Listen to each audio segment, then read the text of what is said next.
ஸ்ரீமன் நாராயணீயம் 15ஆம் தசகம் கபிலரின் உபதேசம். மூன்றே வாழ்வில் பந்தம் கூட்டும் இன்றே பற்றினை அறுத்தால் முக்தி. பக்தி யோகமே தலைகளை உடைக்கும் சித்திகள் பெற்றோர் வழிகளை உரைப்பர். அவனியில் மட்டுமிது கிட்டுமென நீயும் தவம் புரிந்த தாய்க்கு உரைத்தனை அன்றோ. புலன்களும் பூதங்களும் ஞானத்தின் ஐந்தும் நலமான கருமத்தின் இந்திரியம் தானும் ஆத்மா தன்னோடு 25ஆம் ஐயமென்று வேறுபாடு உணர்ந்தவர் தாமே மாயையை விடுப்பர். மெய்யினில் திளைப்பரென முனிவனாம் கபிலன் நீ உனது தாய்க்கு கனிவாய் உரைத்தனை குருபவன புறத்தோய். ஆத்மா என்றும் நிர்குணம் அன்றோ. சத்துவம் முதலா மூன்றினை உற்றால் தத்துவம் மறக்கும் மாயை சூழும். பத்தியோடிங்கு நான்கினை ஓத முக்தியும் கிட்டும் பற்றும் அகலும். சத்தியமிதனை நன்கு உரைத்தாய் முத்தான மகனாம் கபில முனியாகி நித்திலம் போன்ற தாயிடம் அன்றோ.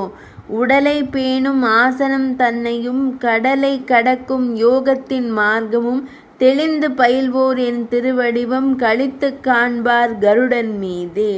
பரம்பொருள் எந்தன் கல்யாண குணங்கள் திருவிளையாடலும் திருநாமங்களும் சொல்லாலும் மனதாலும் சுடர்கொண்டு தொழுவோர் நல்லதோர் பக்தராம் கூற்றினை வெல்வார்.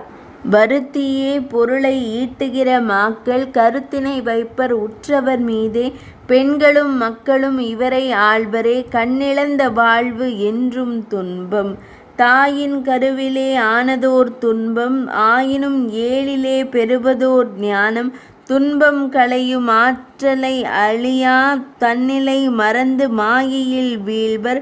பிறப்பின் போதே சூழ்கின்ற மருளால் இறக்கும் வரையிலே மோகமும் இருளும். அமரர் தம்மையும் தென்புலத்தோரையும் ஆராதிப்பவன் அறத்தினை செய்பவன் தாம் மரித்த பின் தென்புலம் சேர்ந்து நல்வினை பயனை நன்கு துய்த்த பின் புவனம் தன்னில் மீண்டும் பிறப்பர். பற்றிலா கருமம் புரிந்தவராங்கே அவனியில் பிறவார் வடக்கே செல்வார் எண்ணெளி தன்னில் மகிழ்ந்தே இருப்பார்.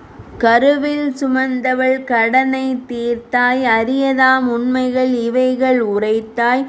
பக்தியை உற்றாள் முக்தியை பெற்றாள் நித்திலம் நீயே வடகிழக்கமர்ந்தாய்.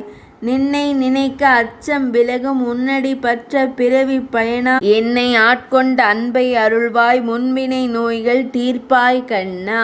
15ஆம் தசகம் இனிதே நிறைவடைந்தது.